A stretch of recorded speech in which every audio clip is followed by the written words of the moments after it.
Mysterian Film Group. I'm so happy you're here. We just created this channel. We just created this brand not so long ago. We just ended filming our first feature called Rent-A-Man. It's currently in post-production. You know, our catchphrase for the brand is ignite consciousness through the well of the subconscious, as you can see here on the YouTube channel. Go ahead and go to the YouTube channel, hit subscribe, be one of our first subscribers, hit like, make a comment, check out some of our videos. I'm going to take you to the website and give you a little bit of backstory about the feature film, the synopsis, the log line, who the actors are, which roles they play. I'm going to show you our social media. I will also show you the type of microphones that I used, the Rode RODE branded microphones, which I think are pretty great. But I also will tell you some pros and cons that I found out with my own experience.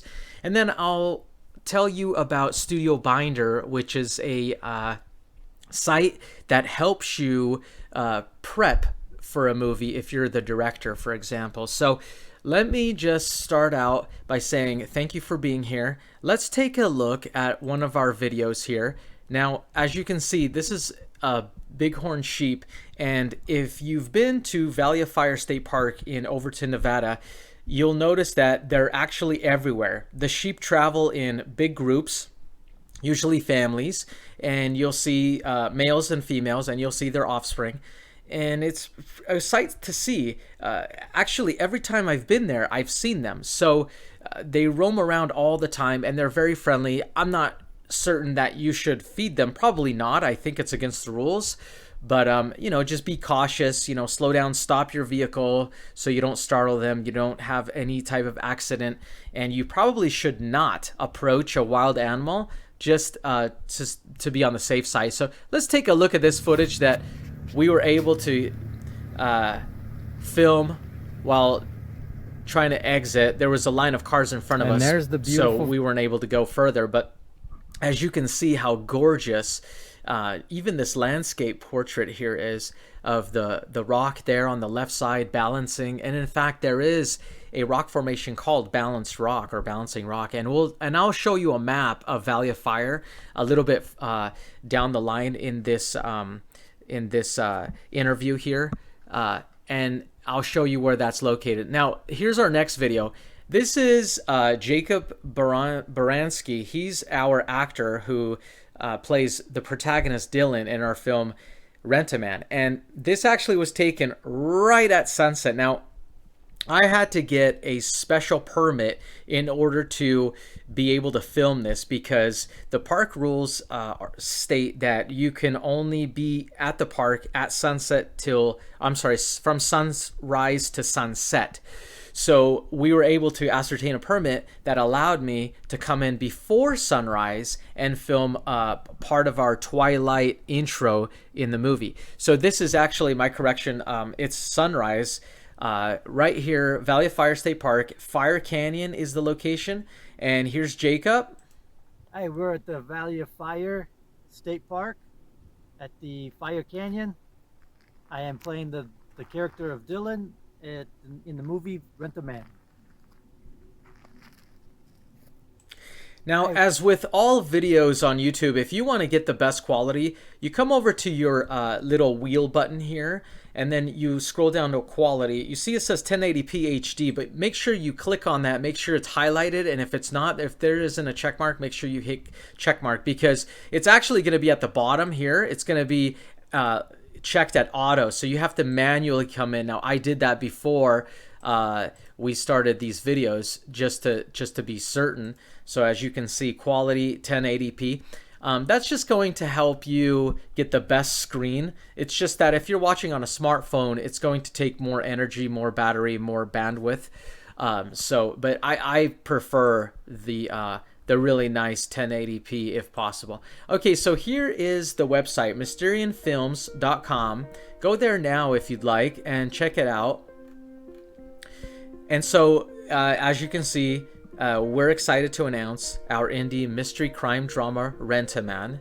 it is in post-production. Hooray, hooray. So we have step 1 completed. We actually filmed this movie in 3 days, if you can imagine. Now, I would have loved to film this in a much longer period of time, but what happened was that I had 2 actors from different states coming to meet up in Nevada, and so I had to be flexible and allow them to make the decision when they would be able to come into Nevada and film. So it wasn't one of your traditional calls, like, you know, you're called to film at 6 a.m.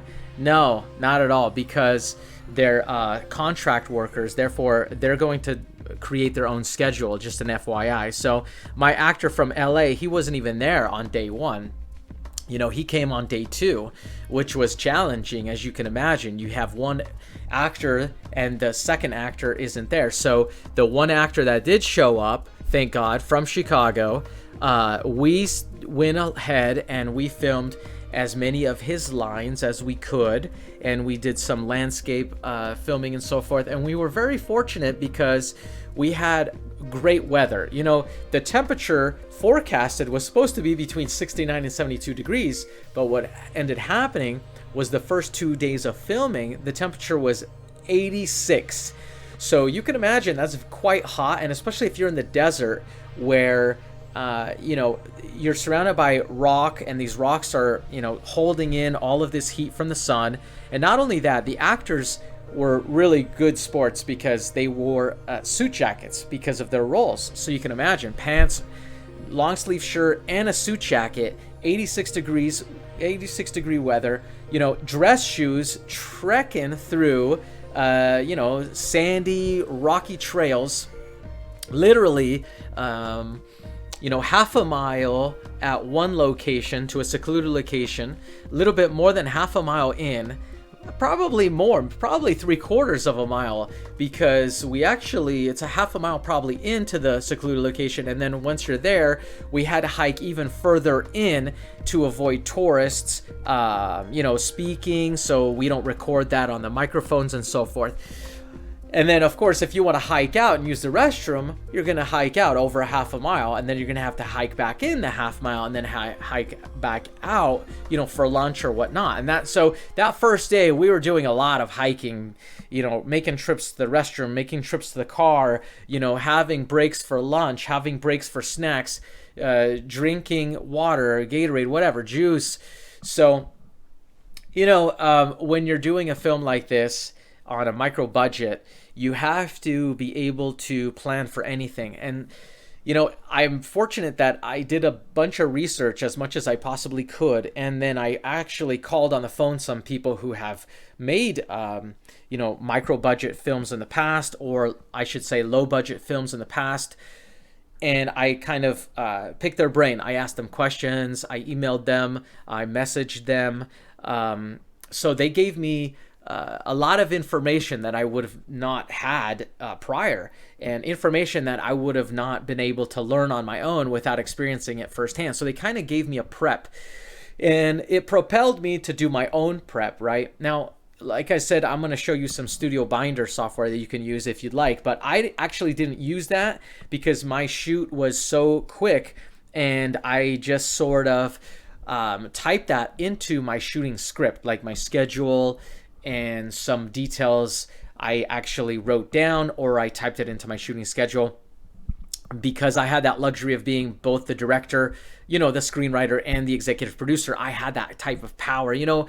So it's very streamlined in that way that you're saving a lot of time, but you know, absolutely, you need help from others. If you can get help from others, do it, because you know, if you're an aspiring filmmaker, you should definitely go after your dreams. But if you can get people to help you, that's gonna save you so much time and headache. You know, it might cost you more money, and that is where many people run into that obstacle. You know, that, you know, hiring people is expensive, but that isn't actually the primary obstacle. The primary obstacle is scheduling, as you can imagine.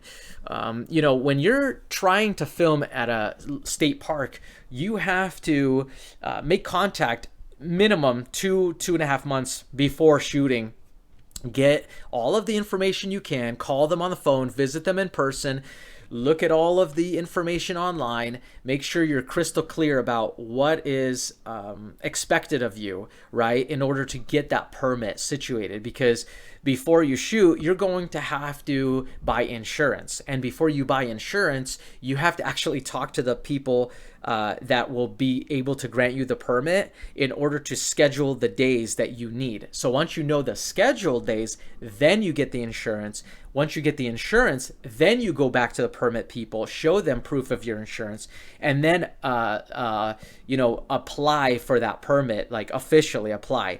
So what I'm saying is, before you officially apply for the permit, you're actually applying for the permit in person or over the phone, sort of like word of mouth applying. And the state park, they want a minimum of 30 days before your filming dates. So if you're filming, let's say at the end of the month, you have to have your paperwork in 30 days prior to that. Now, you don't want to start that process 35 days prior. You need to start that process 40, 45, 60 days prior, because all the paperwork, it takes time, all the Q&A, it takes time. And then obviously, if it's your first time, you're going to run into a few obstacles, which is natural, and you might have to backtrack here and there to find some solutions or redo a couple of things. So you have to give yourself a window of time in order to go back and do that, to solve these little problems and find quick solutions to them, and still have time left over to relax and allow the abstract process of your prep to kind of take over. So, well, I'm going down too many avenues here, so let's get back here and focus. So ignite consciousness through the well of the subconscious is the sort of the tagline for Mysterian Film Group. I thought that was really appropriate, and I'll show you what the word Mysterian actually is defined by in Wiki and this other site that talks about philosophy. But before we go there, let's read what's on our website here, mysterianfilms.com. Whether you are an artist, a company, or an individual, you have a story to tell.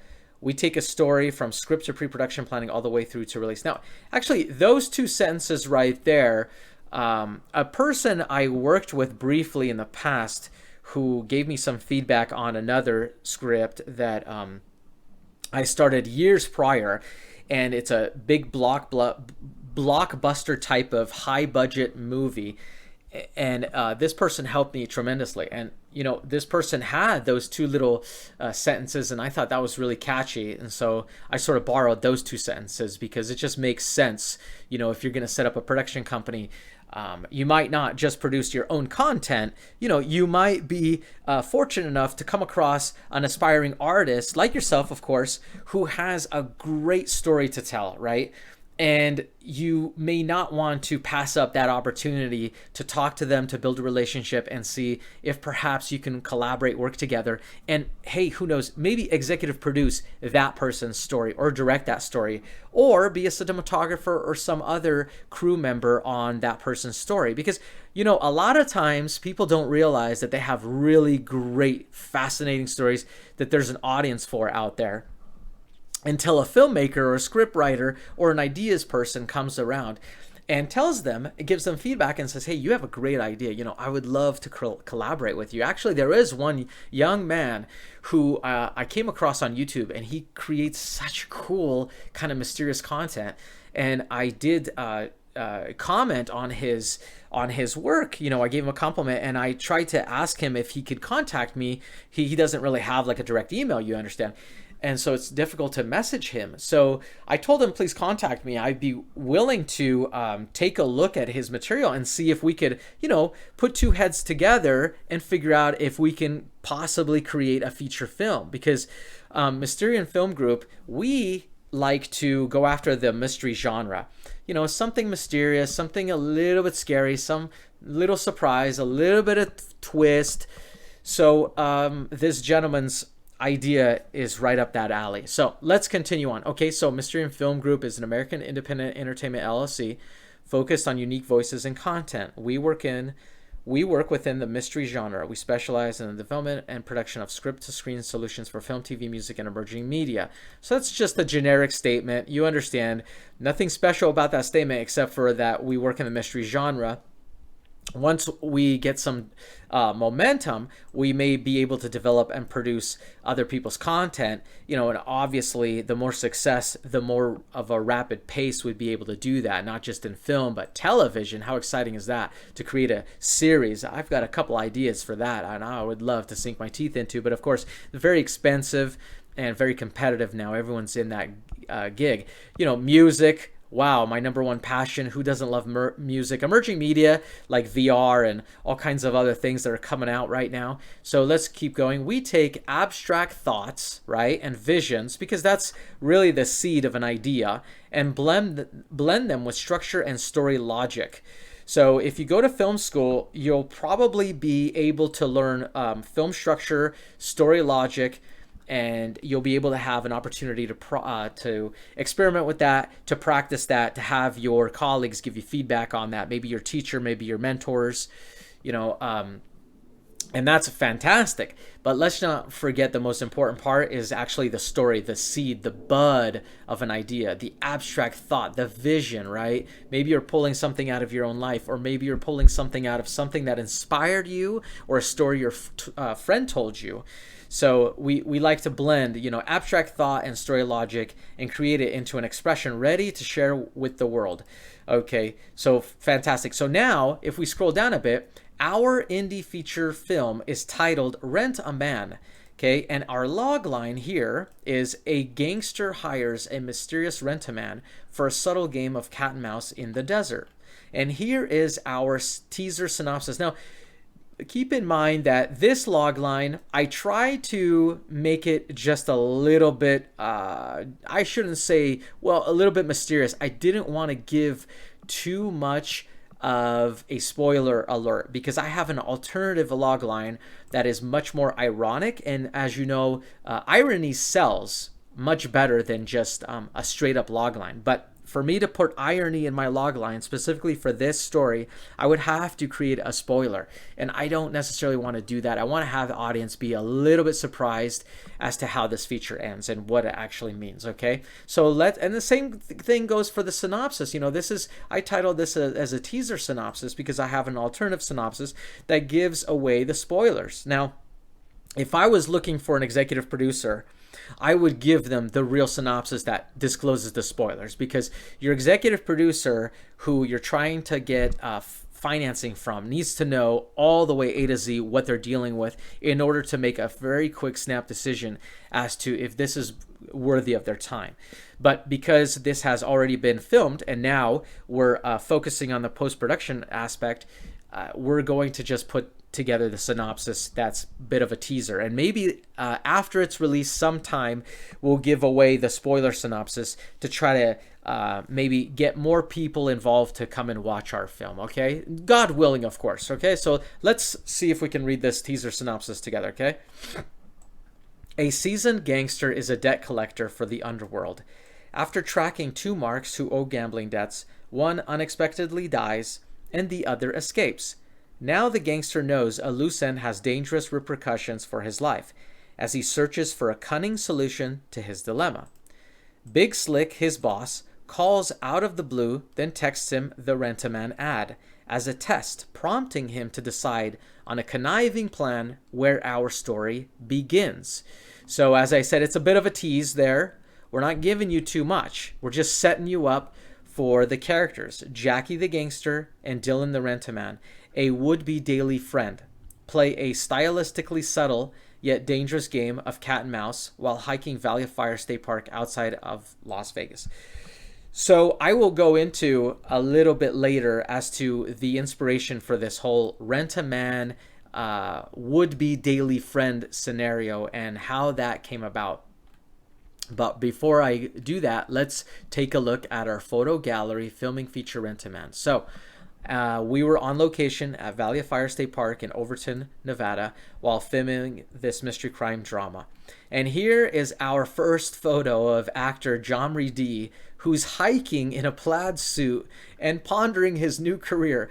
This is the thing. When you are challenged by the elements, by the wardrobe, by the landscape, by the outdoors, by the sun in your eyes, by thirst, right?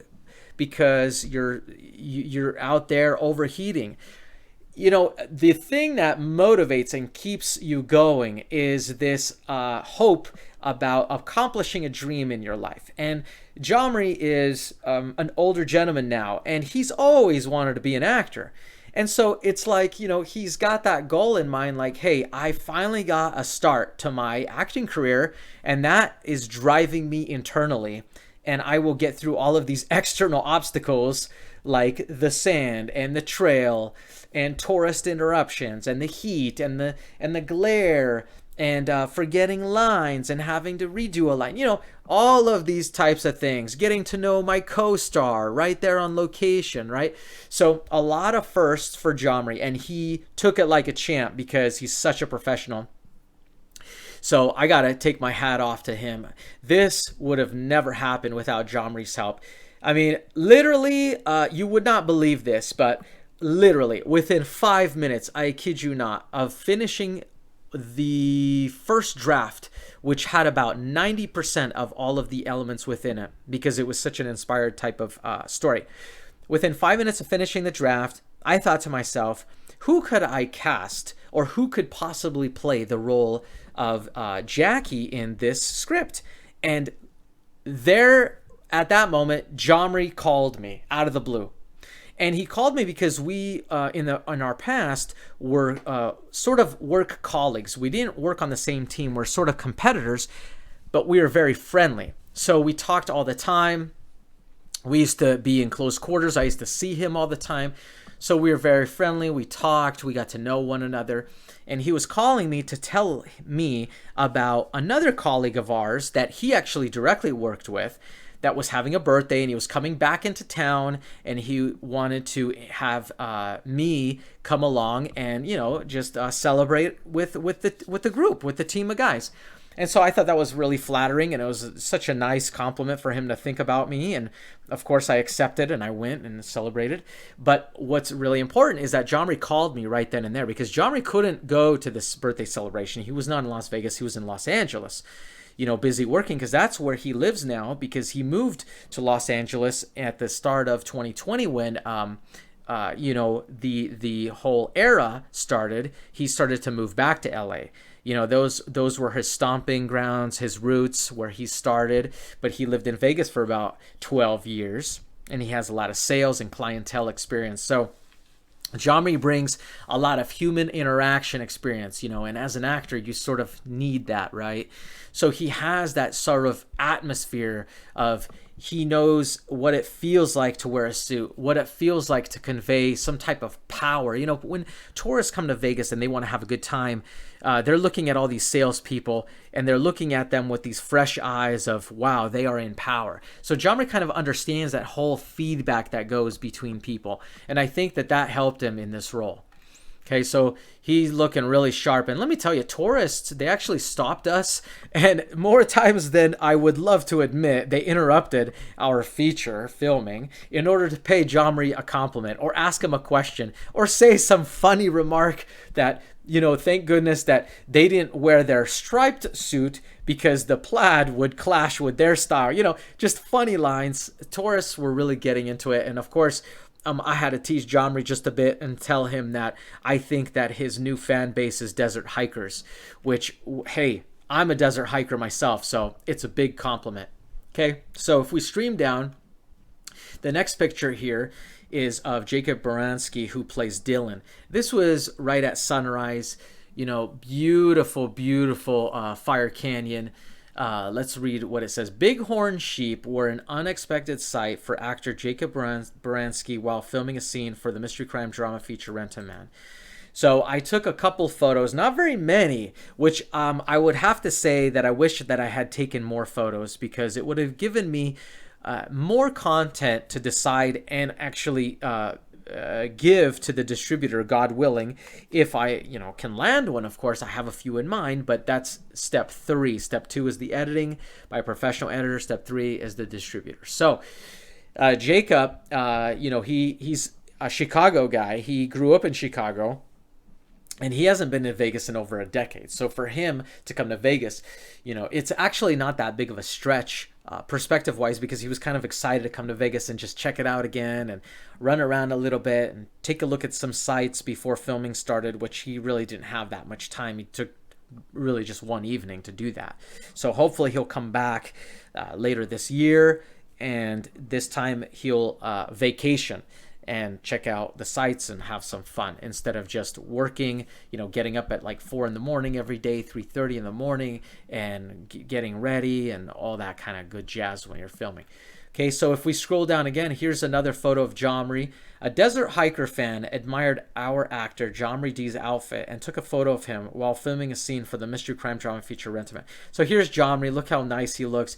Now in the film itself, he doesn't wear sunglasses, but we thought it might be a little bit appropriate just to throw some sunglasses on him and have a couple fun photos, of him, so he kind of looks handsome there. And what a beautiful suit.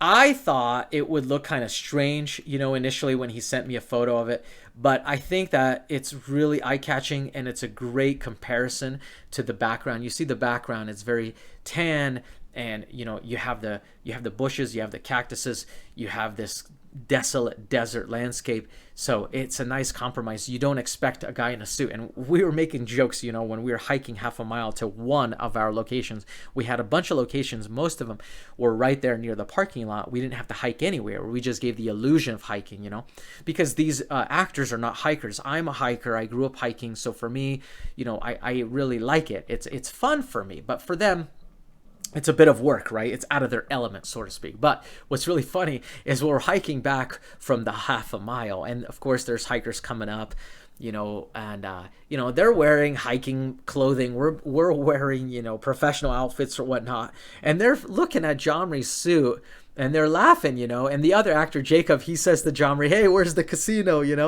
I heard there was a casino around here, but we haven't been able to find it, so it's funny because we're always making these cracks at Jomri that he must be working at a casino hidden somewhere, some hidden gem out here in the desert, and it's probably built right into the rock, and it's camouflaged by some cave, right? And so we were always making those kind of jokes and just laughing with the tourists. So that kind of took the edge off. The actors were pretty easygoing, but for me, it was a lot of stress, a lot of worry, a lot of responsibility on my shoulders. Even though it's a dream come true, even though I'm excited, you have a lot of opposite and ironic emotions mixed in simultaneously. You're excited, you're scared, you're happy, you're stressed, you're worried, but you're creative, so you have all of these opposites playing on your mind, and it definitely strikes up your adrenaline. So Jomri looks beautiful. Hey, gorgeous. Okay, so here's another photo. There's Jacob again. Actor Jacob Baranski smiles with the sunrise, casting a new light on his career. He plays Dylan. I thought that was a really nice kind of shot of him, and he's wearing that nice linen threaded suit jacket. It's very light. I was really afraid that he would be burning up, but he said he was fine. And Jomri too, I know you could see that he's sweating on his top, his thick black hair, beautiful, sweating. But he said he was okay, because I told him, hey, I will hold and carry your suit jacket wherever you want me to take it to. I'll take it. You don't have to wear it. I even try to beg him to wear shorts, and then we'll hike around, and then when we're ready, you can put on some pants over the shorts or whatnot. But he wanted to do it his way, and that's totally fine. Just like Sinatra wanted to do it my way, which actually I mentioned Sinatra, but I don't mention that catchphrase. Okay, keep going. So thank you for looking at that. Now, if you want merchandise, there's this link here. You see this black rectangle merchandise link. So if you click that, you'll go directly to the merchandise site, and you'll be able to see some t-shirts and some mugs and so forth. A few designs, not very many, but kind of cool, kind of neat, very simple, because when you're printing onto let's say a t-shirt, you want sort of solid colors, and you want a minimal amount of colors, so the design comes out really well. And I've been thinking maybe you guys can answer this in the comments. If you're interested, maybe I could put together some kind of contest and randomly select a winner, and then give them a piece of merchandise, like a shirt, a sweatshirt, or a mug, and then you guys can pick which design you would like on that. Because I was thinking maybe putting this contest together that asks the audience the question, what was your favorite line from the movie? Because I put in so many of these funny, no, I wouldn't say funny, but like ironic and kind of philosophical lines into the script. A lot of similes, metaphors, because I thought that was going to be a little bit more fun. If two guys are walking and hiking throughout the desert, they need something to talk about. So, I've been thinking maybe I could put a contest together and say, please make a comment maybe on this video and tell me what's your favorite line from the feature. Once the feature comes out, you'll be able to watch it, you'll be able to come back, and then you'll be able to write down or, in the comments what's your favorite line. Or maybe I can upload a new video about the contest, and then we can possibly, pick a random person or pick three random people, right? Sweatshirt, shirt, mug, first, second, third, something like that, as winners. So that's kind of fun. Let me know in the comments what you think, so let's keep going. So right here we have Rent-A-Man's antagonist. So as you've been introduced to Jomri, he played Jackie. So in our feature, Rent-A-Man, the actor Jomri D plays the antagonist Jackie.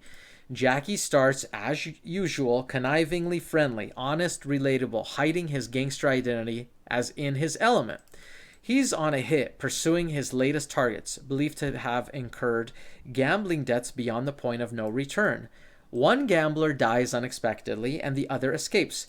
Jackie's boss texts him a Rent-A-Man ad. This ad sparks a conniving plan to summon a stranger in place of the escaped Mark as a patsy by luring him to the execution spot out in the desert before his boss would be any the wiser. Now, you can imagine before his boss is any of the wiser, because if his boss hires him in this story, fictitious fictional story, to do this type of work, then his boss has to know that that Jackie is the insurance, right? The insurance that there will be no loose end. But Jackie is sort of creating a loose end. And once the boss finds out, that could be very dangerous for Jackie, right? In our fictitious story here. So after his distrust consumes him, Jackie will stop at nothing to cover his missteps. As his past haunts him, from his ex-wife to gambling debt being the culprit, which forced him into the underworld as a hitman. So as you can imagine, Jackie was, in his previous life, a sketch artist for the Vegas Metro Police Department. And at one point, he, like so many people, we're all good-natured people. We just want to have a good time. We want to have fun. And some of us get sucked into gambling. And some people, unfortunately, lose a fortune. And please, if you need help, there are 1-800 numbers that you can call to get that gambling help. Okay, so don't do it. If it's going to be problematic and you can't handle it, or if you can't stop. It's a serious thing, and it's an addiction. It's a mental addiction. So if you need help, please seek that help.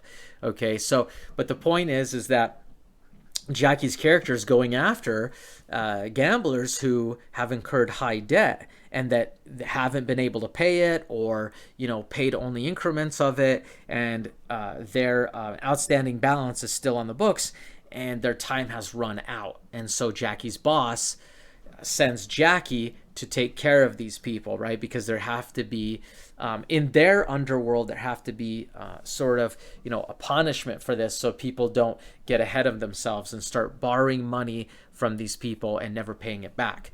So that's what's going on. Now, Jackie, when he was a sketch artist, he was married, he had a normal, just a normal life, 8-to-5 job, married, have a home, everything's fine. What most people's aspirations are. Now, Jackie got into gambling debt. His wife divorced him, and because he was in such a hole, he, it's not explained, but he became this type of gangster who works for the underworld, taking care of these people that he was just like.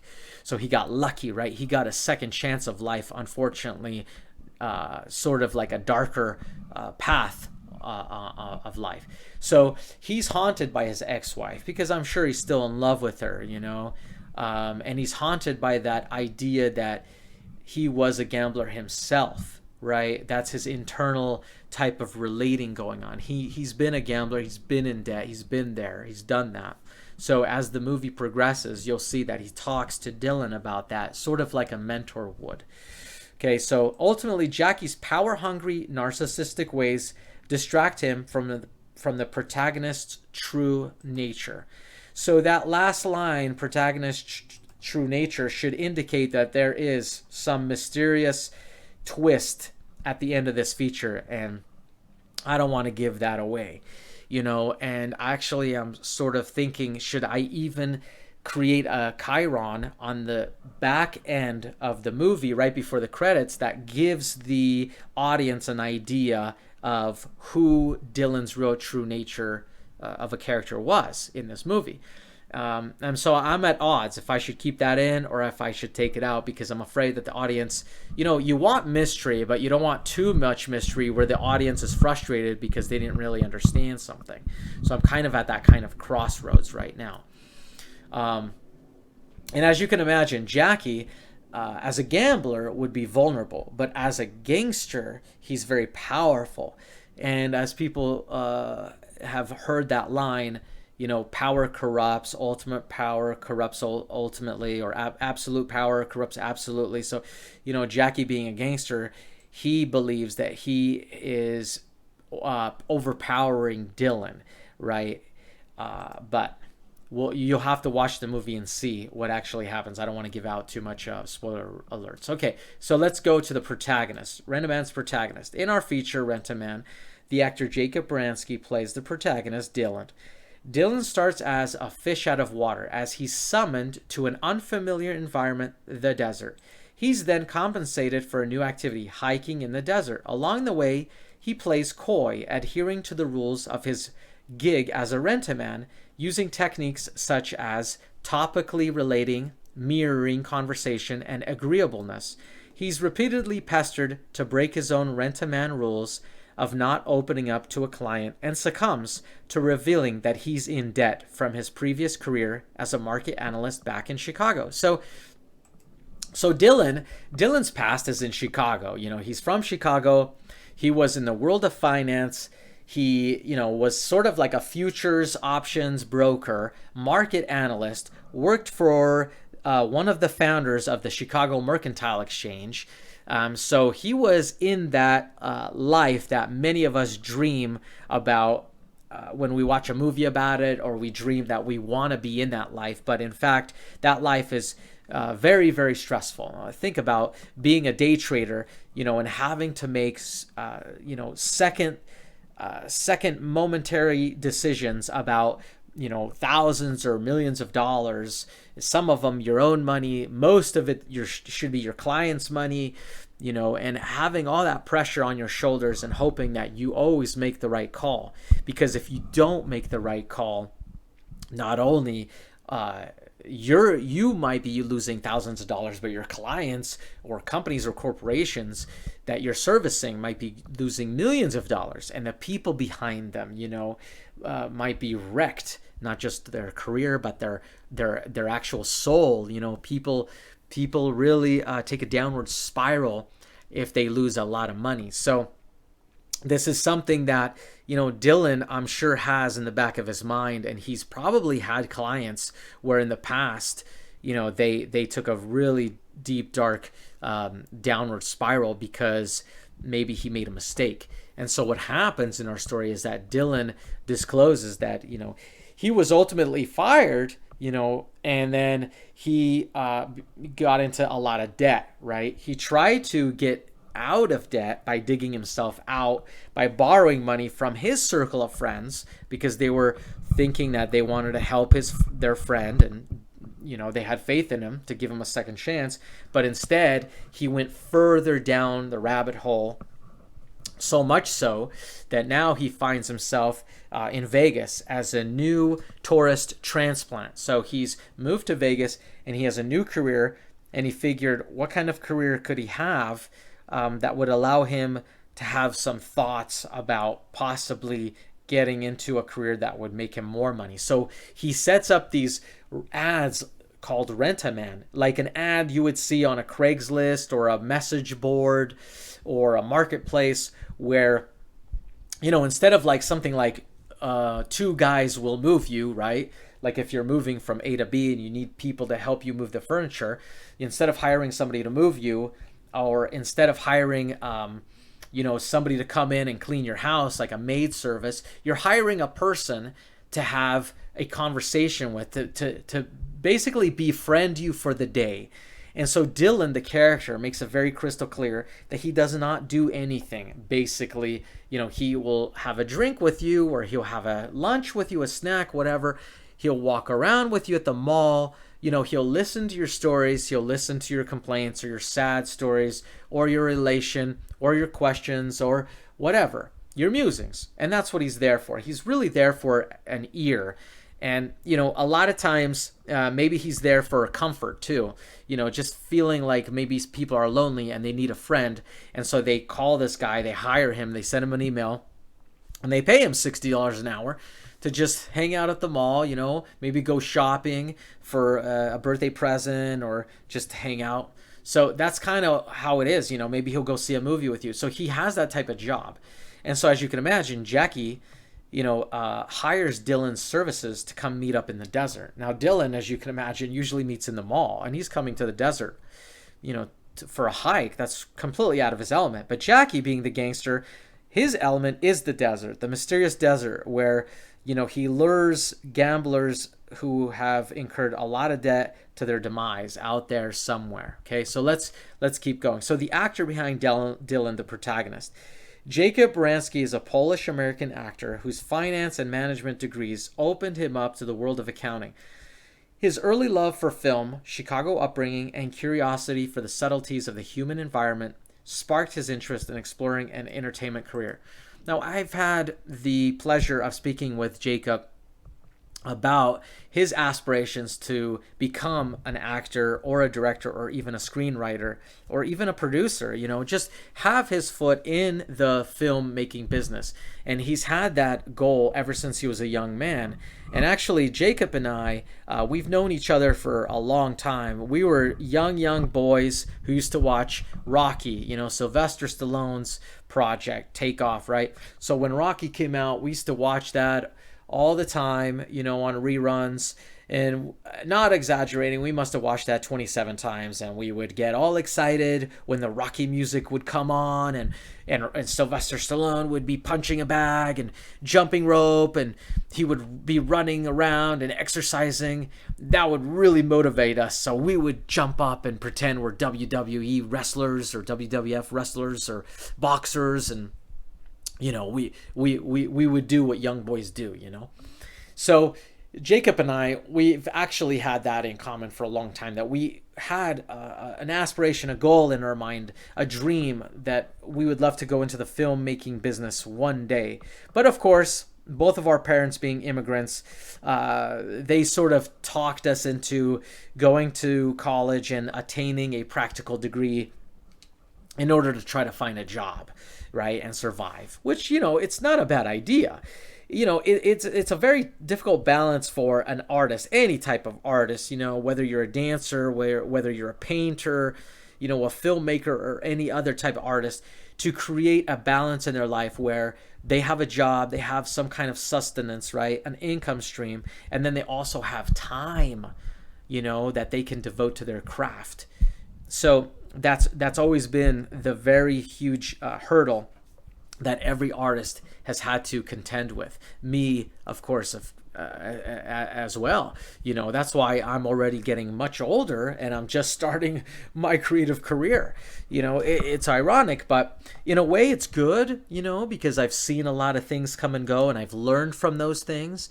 And I've also been able to kind of read and watch videos about this kind of career path and learn as much as I can. It's actually made me feel like I've just graduated from a 4-year film school, with a degree in filmmaking. That's what I feel like because of this last, 8-10 months of, struggling on my own to try to amass this wealth of knowledge. and figure out if I can actually do this. So it's exciting, and it's very much hard work. You know, it's definitely not all glitz and glamour. I haven't even seen any of that yet. And, you know, that's not really why I do it. It's not really why Jacob has done it. I think we're both very imaginative people. You know, we love storytelling. We're very creative in that. And, you know, we love the art in itself. So when we create the art, that is very satisfying. But when we watch the art, the creation, that gives us the most satisfaction. You know, the glitz and the glamour, all that other stuff, that's just frosting on the cake. That's not the cake itself, you know, especially at this age. When you're younger, you know, you just think about the glitz and glamour. But when you get older, you kind of think about the art a little bit more, you know. And actually the marketing is very fun. It's very time consuming, but it's actually rewarding. So, and you can come down here and you can read about the crew and also this kind of stuff. Okay, so we have the IMDb button, the Linktree, the Facebook, the YouTube, the Twitter, the Instagram. So here is the Linktree. You know, so if you click on the Linktree, this is where it's going to take you. And you can see all of these options for you to read more. And if you want to donate a little bit of money, feel free to go to Ko-fi. It's great. You'll be able to donate like $3 minimum. This is the Ko-fi site. Actually, I didn't even know about this until I stumbled upon this young gentleman who has this YouTube channel, and he's very creative, and I would love to executive produce one of his ideas, and maybe I'll show you his channel at the end here. But this is kind of fun. You know, he had one of these, and I thought, you know what?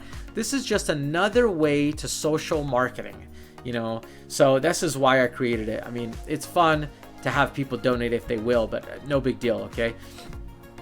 And then here's another donate button. This is the bigger one, the PayPal one. Where is it? It's down here somewhere. Well, the PayPal one is much more expensive, you know, for donations.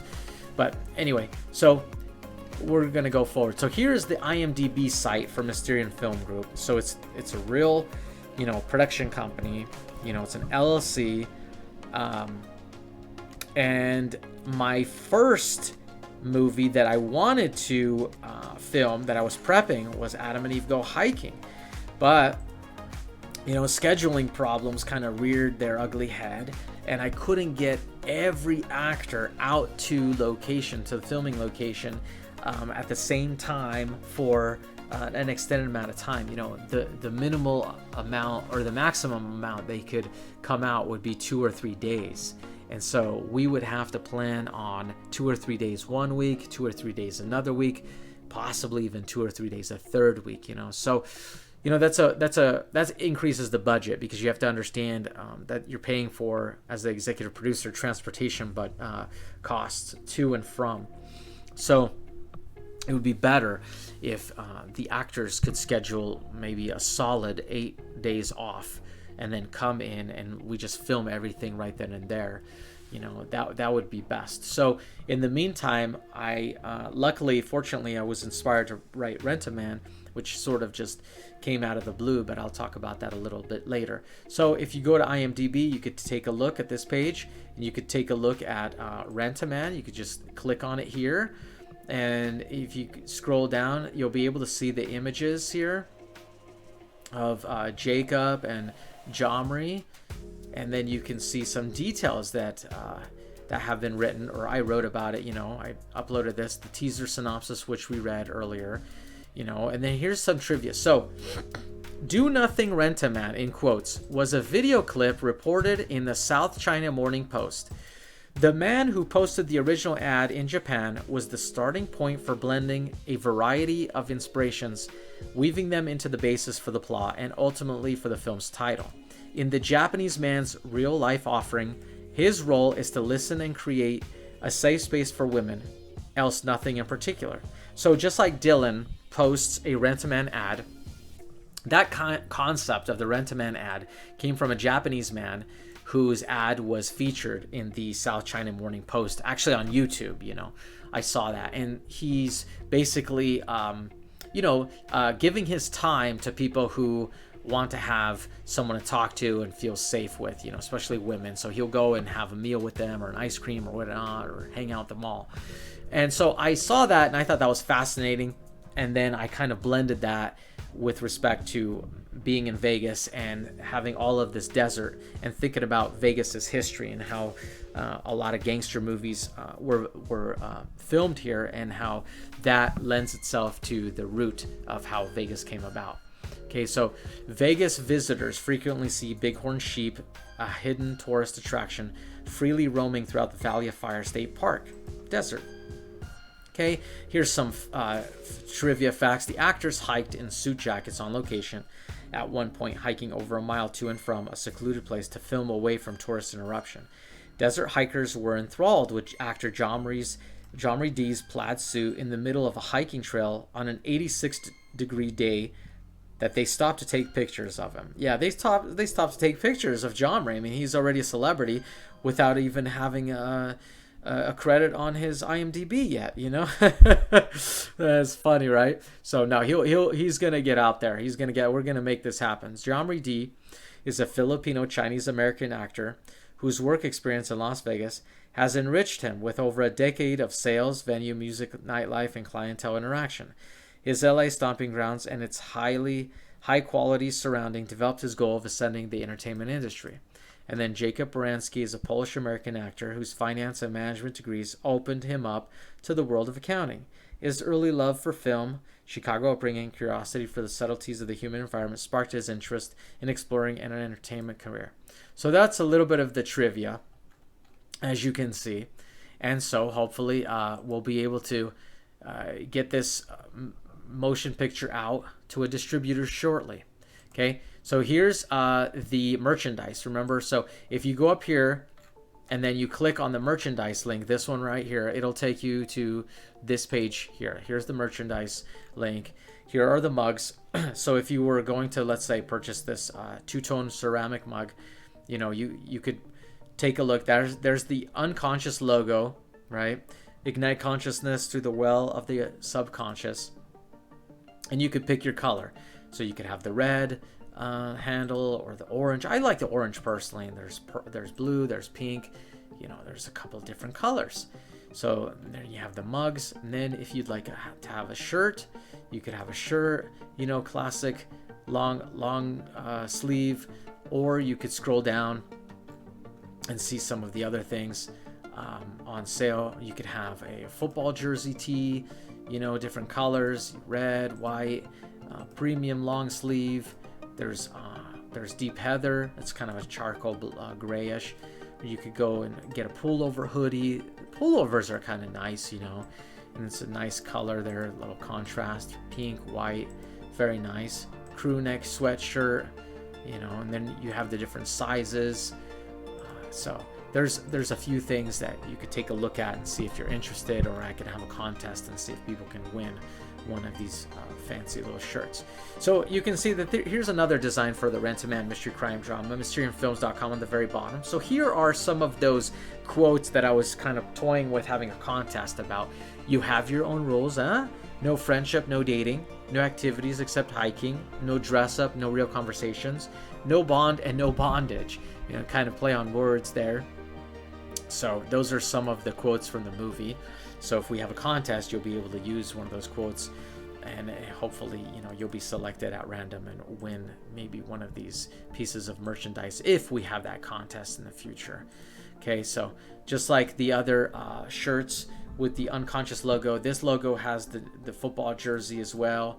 You know, it has the premium long sleeve, it has the 3/4 sleeve baseball tee, it has the pullover hoodie, you know, has the crew neck shirt. So okay, so let's scroll down and see another design. And then here's the mug. I personally like this mug. I don't know why, but Rent-A-Man, you'll sleep with the scorpions. That's one of the lines from the movie as well. So you can have the red handle, orange, or lime green is kind of cool with that scorpion for some reason. I don't know why, but it kind of looks cool. And there's pink, you know, and then you can have a shirt with that scorpion. You sleep with the scorpion's design, which is kind of neat, you know, shirt, hoodie, you know, with, and then here's Here's another design. This is the Rent-A-Man. A unique experience for the both of us. Can you imagine? You know, very ironic kind of. So you can have the mug with that, or you can have a pullover with that one, or a pink shirt. You know, let's see. The pullovers are kind of neat because they have that pink pullover, which kind of, it's nice. The light blue with the pink kind of pops a bit. You know, so there you have it. You'll be able to come on here and take a look at the colors if you're interested. You know, just want to give you a real quick glance at it. And here's another one. You know, so I do like this one. It's kind of a neat design. I like the black version. You know, so that's that. And then lastly, we have this design, the Rent-A-Man, you know, logo with the weapon. It's kind of neat with the different colors. I personally like the orange, but you can get whichever one you'd like. If you know, MysterianFilms.com, mystery crime drama Rent-A-Man feature. Okay, and then we also have shirts that display that same design. And here's that pullover hoodie that I like. There it is. Really dig that one. You know, you can have different colors if you like. You know, it goes well with red as well. So it's kind of a neat thing if you like design like I do. I love design. I liked coming in here and designing all these things. It took some time, but it was fun. So that's that. And then so here's the Britannica. So if you see, if you go scroll down here, New Mysterian Wikipedia, and then you have New Mysterian Philosophy right here for the Britannica. So if you click on that, you'll go here and then you can read what does it mean, consciousness. Thinkers known as Mysterians who claim that although we know what the conscious mind is nothing more than the brain, it is simply beyond the conceptual apparatus of human beings to understand how this can be the case. And then it goes into other philosophers. So it's saying that Mysterian, the word, means that our consciousness cannot comprehend everything, right? We cannot comprehend the universe. So if you click on read more, it'll tell you, you know, that it'll talk about what this philosopher's thought, you know, reminiscent of Descartes. British philosopher Colin McGinn, for example, is among a group of thinkers known as Mysterians who claim that although we know that the conscious mind is nothing more than the brain, it is simply beyond the conceptual apparatus of human beings to understand how this can be the case. And then it goes into some other philosophers. You can read about that. Now, if you go here, okay, so there's the PayPal one. Here's the Twitter one. Okay, so if you go to Twitter, here's the Twitter. We just set it up. Mysterian Film.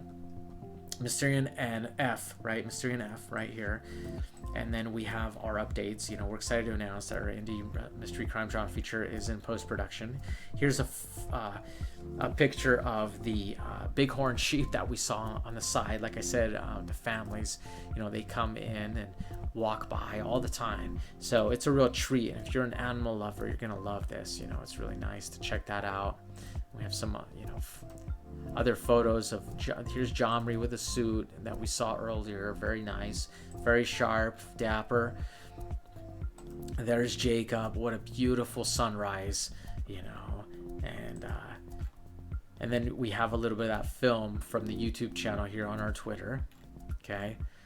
And there's that photo of Jomri again, you know, thinking about his career. There's Jacob smiling, ready to be on set, you know, ever since being a child. Here's the link to Mysterian Films, the website. Here's donate, and then here's another link to the website. So you could take a look at all this kind of good stuff. And if we go down back to our link tree, there's coffee, there's the YouTube, and then there's the Wikipedia one. Here's the coffee, here's the PayPal, here's the Instagram. Okay, Mysterian Film on Instagram, we just started it. Okay, and here are the photos. And then the gentleman that I'm following, that I kept telling you, he's got a great little mystery project, is Kane Pixels.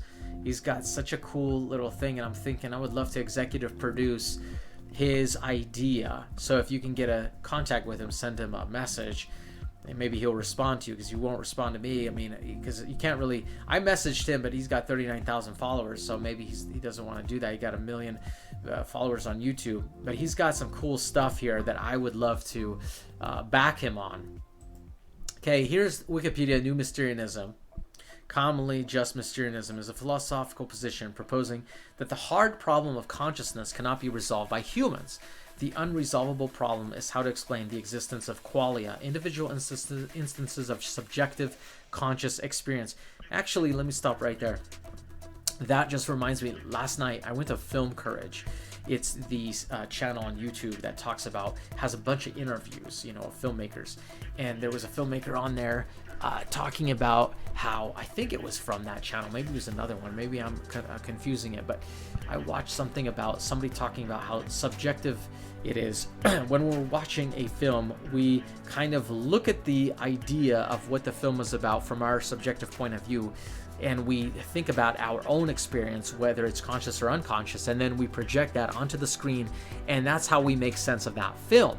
And that's not always the actual factual objective reasoning behind the director or the writer's intent of writing that movie. But it was such a cool kind of thing. I think it was Thomas Flight channel that talked about that. Maybe that's who I'm getting mixed up with, but I think it may have been that channel that talked about subjectivism of Noel, what's his name, the director who did the Leonardo DiCaprio movies, and the Batman one, The Dark Knight, and he does a lot of imaginative type of movies. And so, like Memento, he's the director of Memento, where the subject, he's looking at everything through the prism of subjectivism, right? His own subjectivism. But objectively, it's a completely different perspective on what's actually taking place in the movie, because he's lost his memory, right? So he can't objectively figure out what's going on, and we are taken on that journey with him,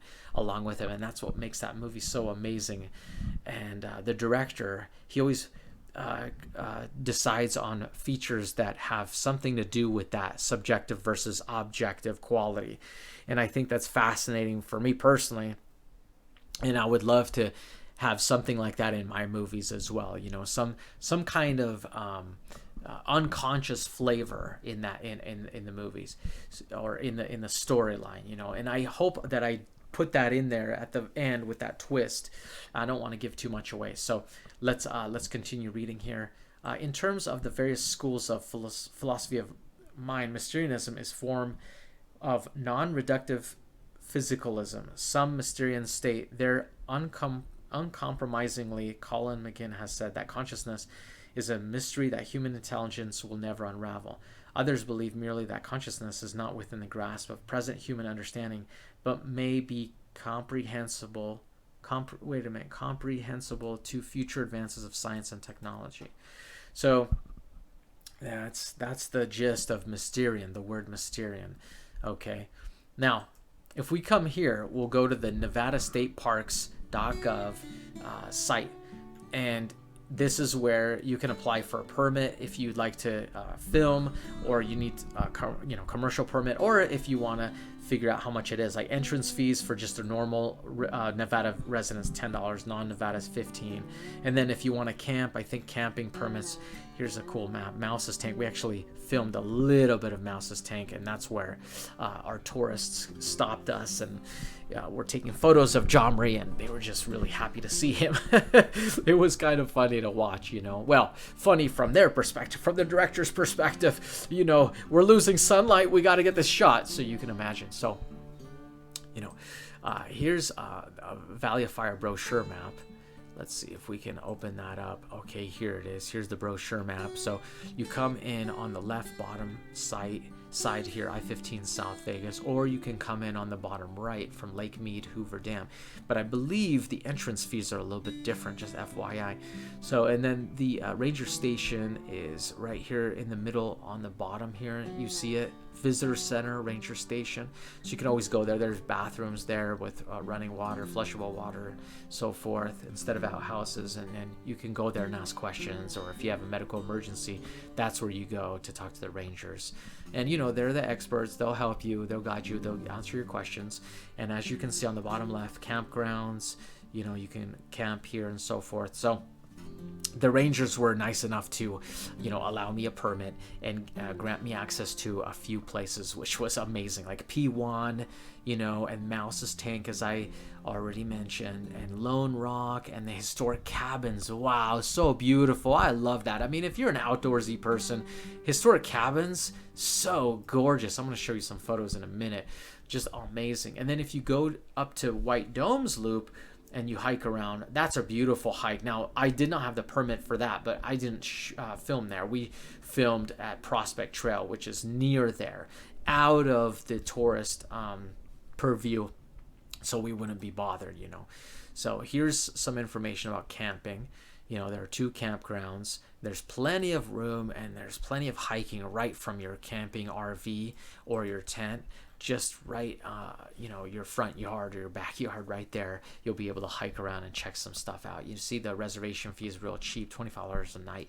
That's real great. $25 a vehicle, for non-residents.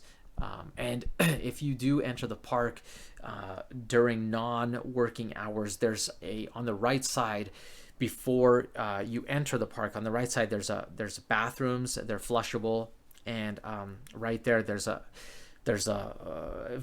credit card machine. So if you go there, there's a place for cash, and then if you turn around opposite, there's a credit card machine. So if you drive up, you could actually just pull down your window and do a drive through vending sort of thing. You can pay your permit fee right there with a credit card. Okay, so that's really a neat kind of thing. I really like that. So this is the site, and it talks about the climate and so forth. Now, climate, I have to tell you, is very windy there at times. So we were very fortunate that we were able to film at Prospect, because not only is it a little bit more, what is it called, out of the way, so tourists don't run up on you and you don't get they're talking in the mic, but it's also sort of like there's some rocks around certain areas where it'll prevent the wind from howling into your mic, compared to other sites where we had to film, like Mouse's Tank, where the wind is howling, or scenic loop photo area, there's a wide open area. But if you go there during parts of the day, you might not run into many tourists. So there's pros and cons, if you're going to film. If you're a hiker, you should just go everywhere. It's so gorgeous, everywhere you're allowed. But remember, bring plenty of water. Tell people where you're going, because you might not have cell phone reception. And if you don't have Wi-Fi or internet or cell phone, you won't be able to call for help. So make sure you know what you're doing. Make sure you tell people where you're going, because it's no joke. There was an elderly man that went on a hike and he got lost. So I think they did find him eventually, but that's a real thing. So make sure you're safe. So here's a photo of one of the bighorn sheep. They're all over the place. They're everywhere. This is Domes Loop, gorgeous area. This is the camping ground. What a beautiful, beautiful sight. You could see how gorgeous the wind has carved those, sandstone colors into the smoothness of the rock. It's just gorgeous. I mean, if you're an outdoors person, you're going to really enjoy yourself out here. You could see that sometimes you're hiking on sand and not necessarily like on a rocky trail. So make sure you have the right footwear. Make sure you have hiking shoes. You don't want to just run around in sneakers. I know a lot of people are tempted to do that, but this actually looks like Lone Rock a bit, and it might actually be. It's very nice. It's pristine. You have all of those bushes, the cacti. Here's a camper. Bring out the kids so they can have a place to run around and yell and get all that energy out. And here's a beautiful bighorn sheep. And look at the sky. You see all the colors and everything, but the sky and the clouds, just gorgeous. I mean, for people who love the desert or need some exercise, this is really the place. Now, I wasn't allowed to film this commercially. You could film it, in your spare time as a hiker, of course. But this is gorgeous. Look at that road, and look at the way the canyon and kind of like a gully there situated, especially with that sunrise light just hitting the side of the mountain. Just gorgeous. Love that. Look at that little sunrise or sunset. Nothing like it. So peaceful and serene out there. it's a great change up to the hustle and bustle of everyday life. And because phones might not work out there, it gives you a good excuse to get off of your phone and just get back with Mother Nature. It's nice and refreshing. So here's a few other photos here for you. Gorgeous. Look at that landscape. Look at that reflection off of the water. Painters sometimes use that type of technique when they're painting something. I did that a long time ago, but it's a good idea. You see a little rainbow, and when the clouds roll through and the rain starts, it's really nice. It's refreshing. So you can come out here onto the site and take a look and read up on it, and it's really nice. It's a great state park. I think you guys will love it if you like hiking and so forth. Here's a map with a little bit of color and some images. And like I said, I wasn't able to film everywhere I wanted to, so I had to compromise. But as a hiker, recreationally, you'll be able to go to many, many areas that I wasn't able to go commercially. So it's great. I think you'll love it. And you come to this site and you can take a look at all this beautiful, beautiful sites.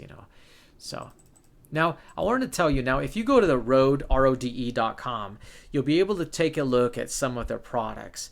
And I bought their products because I read up on them and I decided that I wanted to buy this one here, the Wireless Go 2 Next Generation Wireless Audio. You get one transmitter, right? Or I'm sorry, two transmitters, the ones on the sides, and then one receiver, the one in the middle. The receiver is your go-to. You get to decide if you're going to record both separately or together, both transmitters, both microphones, right? Now, if you go to this site, you can scroll down and you can view all of their microphones and their interfaces and mixers and software and accessories. And who knows, maybe one day I'll be fortunate enough to afford to buy all of these great products and then use them at my disposal for creative filmmaking, which would just be amazing. It'd just be such a treat. So you can come here and read about that and take a look at all of their cool photos and descriptions of their products. Now, if you go here, you can take a look. And Wireless Go 2, okay. So see, she has that Wireless 2 mounted on her professional camera in the photo. And it says the Wireless Go 2 is also available in a single set, offering the same ultra compact form factor and unmatched feature set as the original, but with just one transmitter instead of two. It's the ultimate wireless microphone for solo content creators. The receiver in the single set is identical to the dual channel edition, meaning an additional transmitter can easily be paired for dual channel recording. So yeah, if you're doing something for YouTube or just filming one person, like one interview, then you just need a single transmitter, and that's what they're trying to get across here. This is neat too. Wireless Go 2 user guide. You could do a selfie here on your phone. It looks like she has it mounted to her phone. You see, clipped. It comes with that clip, and then you can read about it in the user guide.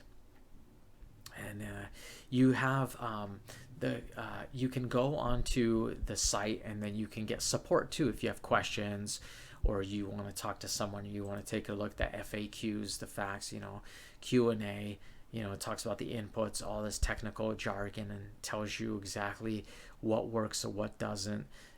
So and just remember that with any type of transmitter, like the transmitters that you're buying here, like you see here, third from left, or second from right, the Wireless Go. So you have a transmitter and a receiver. Now the transmitter is the one that you'll be clipping on like a belt loop, for example.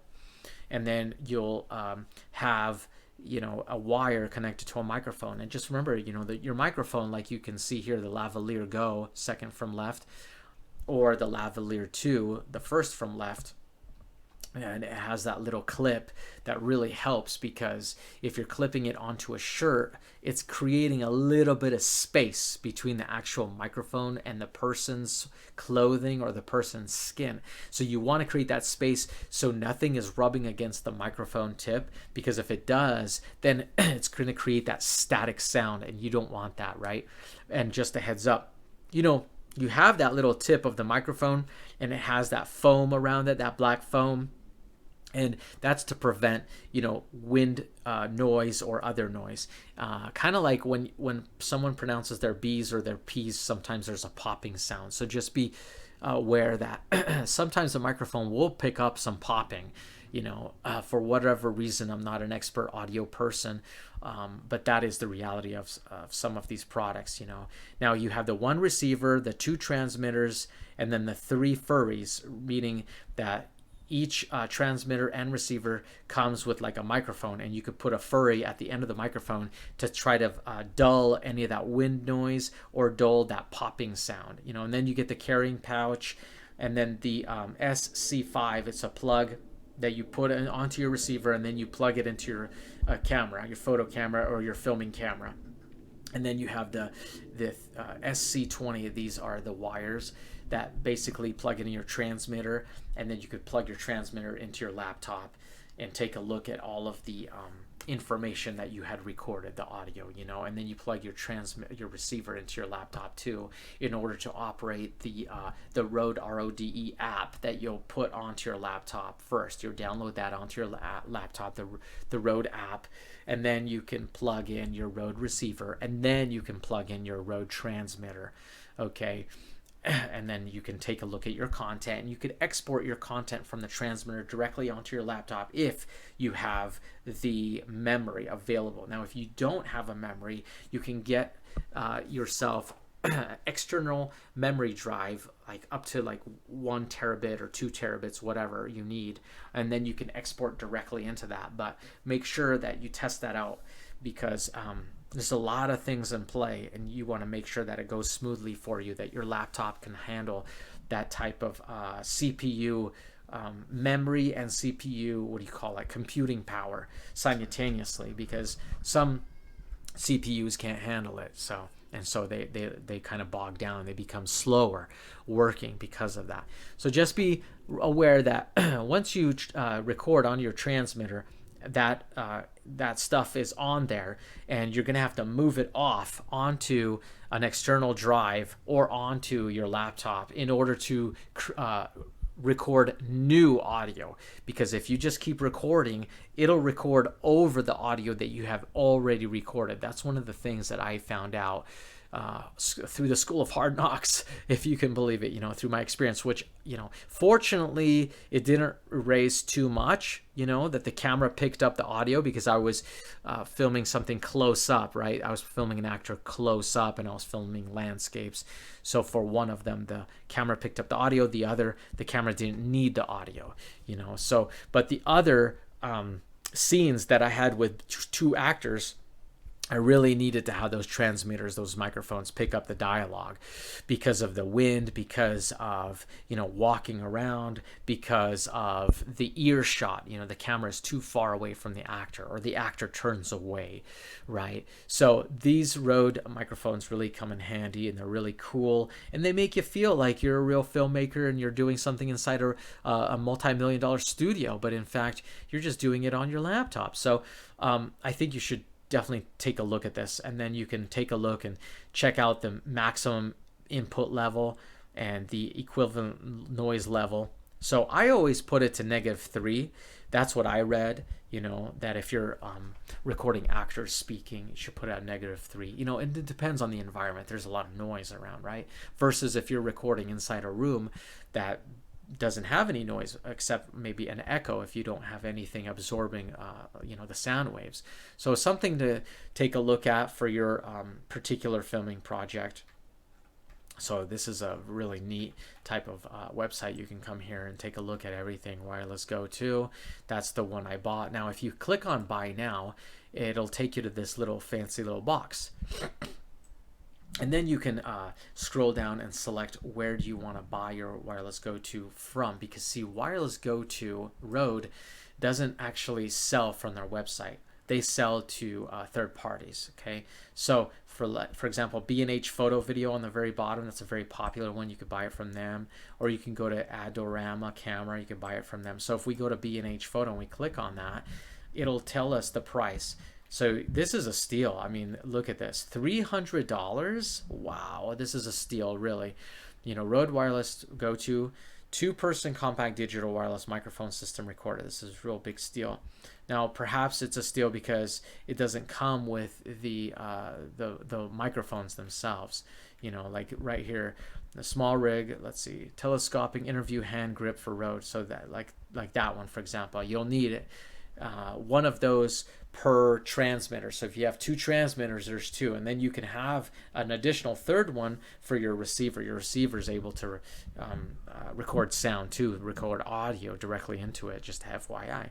So that would be 26 times 3 with the Sense is about 4, so it'd be like what, $79 additional. So $379 plus tax, you're looking at, I believe, so something like that. You can go here and take a look at all the products and so forth. And remember, if you're looking to buy some filters, you know, there's third parties that sell filters for all your different camera needs. You know, so you need a mic, you need a filter, and you need a laptop probably. So now Studio Binder is really neat because I watch videos on Studio Binder on YouTube, and they're just so cool. They explain all of these filmmakers, their perspective, the director's thoughts, and the perspective on why it was filmed a certain way and how to film certain things, techniques on filming. So they really open you up to the idea of what is the technical directory of a film project, right? So you know, and if you're going to prep, you're going to need, you know, a storyboard. Even if you don't use their storyboards for visualization, you can basically write or sketch storyboards into your notebook, right? And that's what I kind of did. And then, or you could buy their software or release, you know, I think it's like a license, like they give you a license for a year to use their software. It's very easy, right? Drag and drop scenes within a strip board. So you put everything together. Now, I didn't use this because I had such a micro budget, and I kind of knew how to film all my limited locations with limited actors, you know, a couple main actors, that's it. So for me, I could directly write things into my shooting script that would remind me and the actors of, you know, our scene location, what type of camera we're going to be using, or what type of, is it going to be a large landscape photo kind of opportunity, or is it going to be a close-up, you know? So I kind of wrote that directly into our shooting script as a like kind of like a short key, right? So I could just glance at it and understand. But then once you're on filming location, things are going to change a little bit. You're going to be able to take a bit more creative freedom and use your abstract thoughts and think about the cinematography you have seen in movies and apply that to your filmmaking. And hopefully you'll be able to get good color, good audio, you know, and then your editor will be a magician and link all of that up, piece it together, and create this beautiful puzzle that you had all the pieces to, and call it a feature film. God willing, of course. So you see, you have script breakdowns, you know, import scripts and tag elements like props and wardrobe. You know, I had limited props, limited wardrobe, so I didn't need to do that. But if you're going to shoot something with 10 actors, 8 actors, well, a bunch of props, a bunch of different wardrobe changes, you might need a script breakdown to keep organized all of those details, because it is a lot. Call sheets, you know, if they are going to be your employees, which mine were not, mine were just contractors, so they were not my employees. I didn't have to give them a call sheet and tell them to be here at this time. They showed up when they figured they wanted to. So that's the difference, you see. So I didn't have to use that either, but you might. Shooting schedules, again, I had 3 days. I told them, come when you can, I'm gonna be there, you know. So shooting schedules, you know, usually a film shoot takes more than 3 days, you know. It could take 20 days, could take 10 days, could take 30, 45 days, you know, and it becomes very complex. And I can only imagine the amount of people thinking about a shooting schedule and trying to build that. I mean, it is overwhelming for one person to do a micro budget film, let alone a 30-day or 45-day blockbuster movie. Wow, I can't even imagine. I admire those people. They really know how to handle, you know, logistics on a grand scale. Something that, you know, maybe one day I'll learn more about it. Shot lists, storyboards. essential to your prep, right? You got to do this even if you're doing micro budgets, because it's going to save you a lot of time when you're shooting your film live. You do not want to be wasting time trying to figure out or think about stuff. The only thing you want to be thinking about is, should I be filming this actor close up, medium shot, or large shot? You should already know if you're going to use a wide angle lens or a telephoto lens or a 35 millimeter or 50 millimeter lens or whatever. You should have all of the DP, the director of photography details, planned out and already put together in your prep on your shot list, right? Now, me, I had a micro budget movie, so I didn't really have to worry too much about that. My biggest worry was filters. Do I have the right filter in place in order to capture the beauty and the robust colors of nature, right? I do not want white skies. I want blue skies. I do not want white sandstone. I want rich colored sandstone, yellow, tan, right? All of the different names for all of the different gradients of that color. So for me, I had to think about, filters, which I was very, very limited in my equipment because of the budget. But fortune smiled down, at least for step one. We're gonna go into step two and see if we can continue this journey. Okay, so then a contact list, I didn't really need that because I only had a couple actors. I didn't really have a big crew, it's just me. But if you're going to shoot like a real indie movie, you're going to have a crew of 5, 10, 20, 30 people, who knows, right? You're going to have a few actors, you're going to have vendors, you're going to have other points of contact, maybe your insurance vendor, maybe your permit vendor, maybe other clients that you're buying wardrobe or props from, so I have all of that.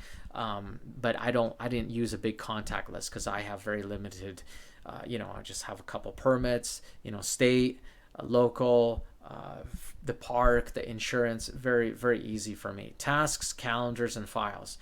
Again, like if you're going to collaborate on things, this is probably a great piece of software to have, and it makes things easy, if you're not using the same computer or different laptop systems, or you're on a Zoom and you're in a different state and you want to collaborate, or you're working day, they're working night. This is great, to kind of build your tasks and have a place to put your files and to build your production calendar. So I just, like I said, I wrote mine right directly into the shooting script. I didn't have to necessarily have this kind of software, but you can, get yourself this software and see if it works for you. You can just get started. I think it's brilliant. I think it's really cool. And, maybe I'll be able to use it one day on one of my future film sets. Who knows? But being a director, it's no walk in the park.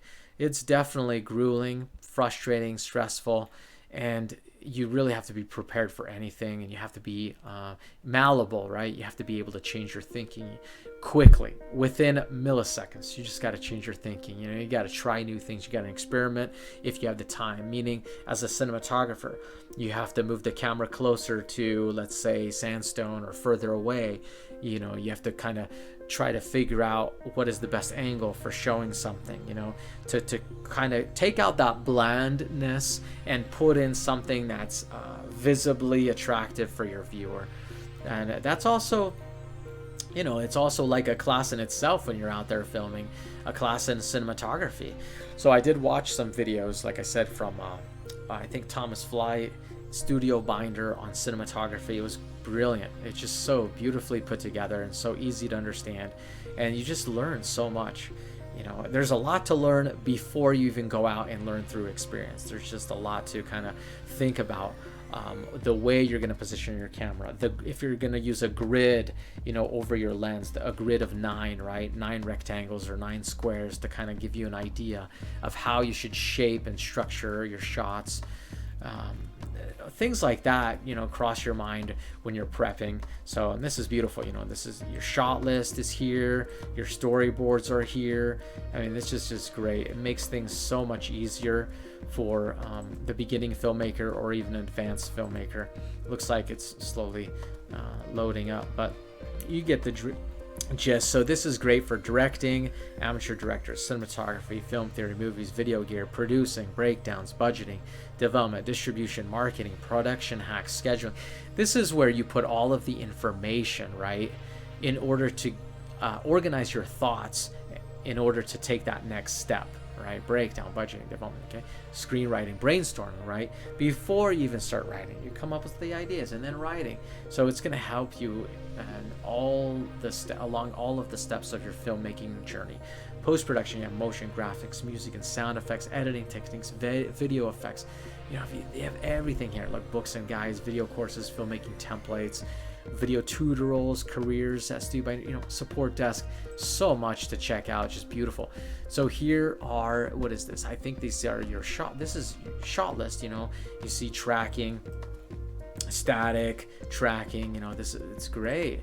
Then you have this one, you have some more shot lists, and you can put together like what kind of camera you're going to use and what kind of lens. So, well, I hope that you enjoy. Go to mysterianfilms.com and you check out our feature film, Rent-A-Man.